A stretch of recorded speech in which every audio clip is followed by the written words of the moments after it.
21 जनवरी 2026 की यह बात है। गणपत सैनी नाम का एक व्यक्ति नजदीकी पुलिस स्टेशन जाता है और जाने के बाद कहता है कि साहब उनकी बेटी है जिसका नाम है काजल सैनी, जिसकी उम्र लगभग 20 साल के आसपास है।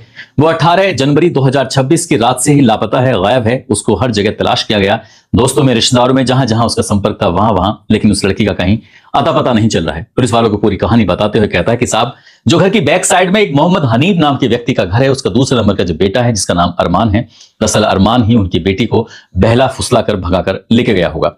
जैसे पुलिस वाले ये बात सुनते हैं, पुलिस वाले कहते हैं कि तहरीर दे दो, तो तहरीर के आधार पर एक एफआईआर दर्ज कर ली जाती है। मुकदमा अपराध संख्या 17/2026 बीएनएस की धारा 87 के तहत मुकदमा दर्ज कर लिया जाता है। अब लड़के की जो परिवार होते हैं उनसे संपर्क किया जाता है। मोहम्मद हनीफ को जो थाने बुलाया जाता है, तो मोहम्मद हनीफ कहता है कि साहब, मैं तो पहले भी कई बार थाने आ चुका हूं, मैंने भी आकर यही बात बताई है कि मेरा बेटा रात 9:30 बजे से 18 जनवरी से वो लापता है, गायब है, उसे आप ढूंढ दीजिए, तलाश कर दीजिए, लेकिन आप सुनने को तैयार ही नहीं है। तभी पुलिस वाले धमकाते हुए कहते हैं कि जितनी जल्दी हो सके अपने लड़के को वापस भिजवा देना और साथ ही उस लड़की को भी, लेकिन अगर वो नहीं आए तो फिर देखना क्या होता है। इस तरह की बातें जब यह नजदीकी पुलिस स्टेशन वाले सुनते नहीं है, तभी परिवार पिता सीधा पहुंच जाता है मुरादाबाद के एसएसपी के पास और जाकर पूरी कहानी बयां करता है कि साहब, 18 जनवरी 2026 की रात लगभग 9:30 बजे के आसपास उनका बेटा गायब हो चुका है, मिल नहीं रहा है, उसे हर जगह तलाश किया गया है, लेकिन हमारी कोई सुन नहीं रहा है। एसएसपी ने जैसी बात सुनी, संबंधित थानेदार को फोन करके बातचीत करते हैं और कहते हैं कि मामला क्या है। तो थानेदार कहते हैं कि साहब, लड़की के परिवार वाले भी आए हैं और लड़के के परिवार वाले भी आ रहे हैं, हम करें तो क्या क्या करें। तभी एसएसपी ने कहा कि इस मामले में निष्पक्ष रूप से जांच करिए, जांच करने के बाद जो भी दोषी हो उनके खिलाफ कार्रवाई होनी चाहिए, लेकिन इस तरह से मत टालिए। अब इसके बाद फिर थानेदार ने इस मामले को गंभीरता से लिया और गंभीरता से लेने के बाद एक एक कड़ी को जोड़ना जब शुरू किया है, तो पता चलता है कि लड़का और लड़की का तो दोनों का ही कत्ल हो चुका है और कत्ल होने के बाद उन्हें घर से लगभग 2 किलोमीटर दूर 10 फुट एक गहरे गड्ढे में दबा दिया गया है। जब इस घटनाक्रम का खुलासा होता है तो लोगों को यकीन नहीं हो रहा था, पूरा गांव एक छावनी में तब्दील हो जाता है जब इस घटनाक्रम का खुलासा होता है। आदाब, नमस्कार, सत श्री अकाल, मैं उस्मान सैफी। आज की जो सच्ची घटना मैं आपको सुनाने जा रहा हूं, ये सच्ची घटना है उत्तर प्रदेश के जिला मुरादाबाद का थाना पाकबड़ा है। पाकबड़ा में ही एक गांव लगता है उमरी सब्जीपुर। ये साल 2021 की बात है। एक लड़की जिसका नाम काजल सैनी होता है और एक लड़का जिसका नाम अरमान होता है। इन दोनों को किसी ने एक साथ देख लिया था और जैसे एक साथ देखा तो लड़की के परिवार वालों को जाकर ये सूचना दी जाती है कि देखो, वैसे भी तुम्हारा मजहब अलग है, वो लड़की है, लड़के का मजहब अलग है, अगर ये बात कहीं आगे बढ़ गई तो फिर बात बहुत ज्यादा खराब हो जाएगी, समाज में किसी को मुंह दिखाने के लायक नहीं बचोगे, इसलिए अभी से ही इस मामले पे पूरी तरह से रोकथाम कर लो। जैसे ये बात सुनी जाती है, एक पंचायत आयोजित की जाती है और पंचायत में एक फैसला लिया जाता है कि लड़का और लड़की दोनों आपस में नहीं मिल सकते और नहीं मिलने की कोशिश करें। अगर लड़का कहीं मिलता हुआ दिखाई देता है तो फिर अंजाम सही नहीं होगा। इस तरह का आदेश दे दिया जाता है। जब ये आदेश दिया जाता है तभी लड़के को लड़की को याद आता है, क्योंकि बचपन में दोनों साथ साथ पढ़ते थे, साथ साथ पढ़ते पढ़ते कब दोनों गहरे दोस्त हो जाते हैं उनको पता ही नहीं चलता। हालांकि लड़की ने पढ़ाई को अपनी जारी रखा, लेकिन जो लड़के का परिवार होता है वहां पढ़ाई का कोई माहौल नहीं होता है। लड़के हर 5 भाई होते हैं और 4 बहनें होती हैं। कुल मिलाकर इनका 9 लोगों का परिवार था। घर में मेहनत मजदूरी या फिर टाइल्स लगाने का काम या फिर कोई वैसा जो टेक्निकल काम होता है इस तरह का काम किया करते थे, कंस्ट्रक्शन का, लेकिन वो पढ़ाई नहीं होती थी। आखिरकार जैसे ही बात 2021 में पता चलती है तभी लड़के को कहा जाता है कि लड़की से मिलने की कोशिश मत करना, और लड़के ने फिर विदेश जाने का फैसला कर लिया। वो सीधा पहुंच जाता है सऊदी अरब में जाता है। वहां जाने के बाद टाइल्स और मार्बल का वो काम करना शुरू कर देता है। धीरे धीरे वक्त ऐसे ही आगे बढ़ रहा था और सितंबर 2025 की बात है, वो अपना इंडिया जाता है। और जब इंडिया आता है तो अब तक ये मामला पूरी तरह से शांत हो चुका था। जिस बात को लेकर पंचायत हुई थी, अब ना कोई लड़की वालों की तरफ से कोई शिकायत थी, ना ही लड़के वालों की तरफ से कोई शिकायत थी, लेकिन कोई नहीं जानता था कि इन दोनों की आपस में बातचीत होती है। दोनों व्हाट्सएप पर कॉल किया करते थे, बातचीत किया करते थे और ये अपने चुपचाप आराम से ऐसे ही चल रहा था। ऐसे ही चलते चलते लड़के ने अब ये फैसला कर लिया था कि वो यहां से वापस सऊदी अरब नहीं जाना चाहता, यहीं रहकर वो अपना काम करेगा। परिवार से उसने रजामंदगी ले ली थी और उसने फिर मुरादाबाद में अपना काम भी डाल लिया था। आखिरकार वो काम पे जाना, फिर काम करके वापस अपने घर चलाना, इस तरह का चल रहा था। चलते चलते एक दिन तारीख आती है 18 जनवरी 2026 की रात लगभग 9:30 बजे के आसपास का ये वाकया था। इसी बीच में वो खाना खाता है। खाना खाने के बाद अपनी मां से कहता है कि मैं बस थोड़ा सा टहल कर अभी आया, और जैसे वो टहलने के लिए जाता है और फिर पूरी रात हो जाती है। पूरी रात वो वापस लौट कर नहीं आता। घर वाले, परिवार वाले ये अंदाजा लगा रहे थे वो अपने दोस्तों के पास चला गया होगा, वहीं जाकर सो गया होगा, क्योंकि इससे पहले भी कई बार ऐसा ही हुआ था। वो जाता था और जाकर अपने किसी भी दोस्त के यहाँ पर सो जाया करता था। अगली तारीख यानी कि 19 जनवरी 2026 की सुबह की बात है। मोहम्मद हनीफ अपने बच्चों से पूछते हैं कि ये अरमान दिखाई नहीं दे रहा है, अरमान कहाँ है। तभी घर वालों ने कहा कि वो तो रात 9:30 बजे निकला था, लेकिन अभी तक लौट कर नहीं आया। और जैसे ही अरमान के बारे में कोई आता पता नहीं चलता है तो उसके जितने भी दोस्त थे उसके पिता मोहम्मद हनीफ उनके सभी दोस्तों के पास जाते हैं और दोस्तों के पास जाने के बाद अपने बेटे को तलाश कर रहे थे, ढूंढ रहे थे, लेकिन दोस्तों के पास भी और जहां जहां उसका जाना होता था वहां वहां भी अरमान का कहीं कोई अता पता था ही नहीं। जब अता पता नहीं चलता है तो 19 जनवरी पूरा दिन निकल जाता है, रात हो जाती है। उसके बाद फिर परिवार के लोग ये फैसला करते हैं कि क्यों ना हमें पुलिस स्टेशन जाना चाहिए, वहां जाकर अपनी एक रिपोर्ट लिखवानी चाहिए कि हमारा बेटा गायब हो चुका है, लापता है, जिसकी उम्र लगभग 24 साल के आसपास बताई जाती है। अब ये बात सुनते हैं, उसके सुनने के बाद फिर ये पुलिस स्टेशन जाते हैं। वहां जाने के बाद पूरी कहानी बताते हैं। पुलिस वाले जाकर उन्हें टरका देते हैं, यानी कि जाओ ठीक है, ढूंढ लो, वो कहीं ना कहीं किसी न किसी के साथ चला गया होगा, भाग गया होगा, इस तरह की बात थी, तमाम तरह की बात थी। तभी लड़के के पिता ने एक बात कही कि मेरे बेटे का पड़ोस की एक लड़की है जिसका नाम काजल सैनी है, उसके साथ प्रेम संबंध था, आप साहब एक बार उनसे पता कर लीजिए, उनसे पूछ लीजिए। जैसे ही पुलिस ने ये बात सुनी, पुलिस वालों को बड़ा अटपटा लगता है और थोड़ा टाइटली लेते हैं, डांटते हैं, फटकारते हैं, और जैसे डांट फटकार लगाई जाती है, इसी बीच में लगता है कि शायद यहां से कोई सुनवाई होने वाली नहीं है। 20 जनवरी 2026 को मोहम्मद हनीफ अपने और अन्य बेटों के साथ सीधा पहुंच जाते हैं एसएसपी के पास। एसएसपी सतपाल अंतिल इनकी पूरी कहानी सुनते हैं। पूरी कहानी सुनने के बाद वो बताते हैं कि बात थानेदार एसएचओ योगेश मावी से कहते हैं कि ये एक मोहम्मद हनीफ नाम के व्यक्ति मेरे पास आए हैं, वो क्या कहना चाहते हैं, इनकी बात तुमने सुनी क्यों नहीं। वो कहते हैं कि साहब, जो लड़की के परिवार है, लड़की के पिता हैं जिनका नाम गणपत सैनी है, वो भी थाने में आए थे, तहरीर देकर गए हैं, कह रहे हैं कि साहब मेरी बेटी को इनका बेटा भगा कर लेके गया है, आप इस मामले की जांच पड़ताल कर लीजिए। साहब मैं क्या करूं, मैं भी इस मामले में जैसे तहरीर मिल जाती है कार्रवाई कर रहा हूं, जांच पड़ताल कर रहा हूं। मुकदमा अपराध संख्या 17/2026 बीएनएस की धारा 87 के तहत मुकदमा दर्ज कर लिया जाता है। और फिर ये जब पूरी बात आती है तो जैसे मोहम्मद हनीफ ने एसएसपी से कहा तो एसएसपी ने कहा कि इस मामले की निष्पक्ष जांच करके जो भी हो मुझे उसकी रिपोर्ट जरूर चाहिए। अब जब रिपोर्ट वाली बात आती है तो फिर गणपत सैनी के परिवार वालों से बातचीत करना शुरू कर देते हैं। गणपत सैनी के 3 बेटे होते हैं, एक का नाम रिंकू, एक का नाम राजा होता है और सबसे छोटा वाला बेटा होता है जिसका नाम सतीश होता है। दरअसल रिंकू जो है वो अपनी ससुराल अमरोहा के पास एक रामहट जगह लगती है, वहां पर अपनी ससुराल में ही उसने अपना ठिकाना बनाया हुआ था। और जो गणपत है वो उसने अपना ठिकाना खेतों की तरफ बनाया हुआ था, जो घर है। और राजा राम जो है वो राजा राम ने गांव में ही तंग गलियों में उसका अपना एक घर होता है और छोटा भाई उसका साथ में रहता है, पत्नी भी साथ ही रहती है। जब इनसे बातचीत की जाती है तो इनके बातचीत करने का तरीका अलग था और गणपत सैनी ने जो तहरीर दी थी उनकी बातचीत करने का तरीका अलग था, यानी कि पूरी बात इनको समझ में नहीं आ रही थी।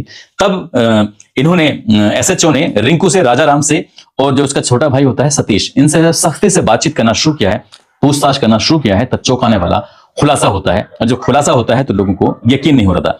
दरअसल 18 जनवरी 2026 की रात लगभग 9:30 बजे के आसपास जैसी अरमान खाना खाकर निकलता है, खाना खाने के बाद निकलने के बाद सीधा अपनी पड़ोसी जो लड़की होती है काजल सैनी, उसके घर में जाता है, कूद जाता है, बहुत आराम से दबे पांव कमरे में जाता है। कमरे में जाने के बाद वहां आराम से उस लड़की के साथ यानी काजल सैनी के साथ आराम से लेट जाता है बेड पर, दोनों ये कुछ अलग ही स्थिति में थे। इसी बीच में जो काजल सैनी की भाभी है वो उस घर से गुजर रही थी, उसको आवाजें आ रही थी, उसको ऐसा शक लग रहा था कि कोई ना कोई काजल के साथ कमरे में ही मौजूद है। और जैसी ये बात उन्होंने अपने पति यानी कि राजा राम को जाकर बताई तो राजा राम एकदम से सकपका जाता है, सोचने पर मजबूर हो जाता है। तभी सतीश को भी जगाया जाता है, सतीश भी एकदम मजबूर हो जाता है कि आखिर ये हो क्या रहा है, चल क्या रहा है। उस दरवाजे को बंद कर लिया जाता है। जो इनका भाई होता है रिंकू, जो यहां से लगभग 15 से 20 किलोमीटर दूर रहता है अपने ससुराल में, उसको सूचना दी जाती है और वो जैसी सूचना मिलती है तो वो भी मौके पर तुरंत आ जाता है। वो अपनी गाड़ी लेकर आता है और अपनी गाड़ी को उसने जहां पशुओं का बाड़ा होता है वहां पर उसने अपनी गाड़ी को खड़ा कर दिया था।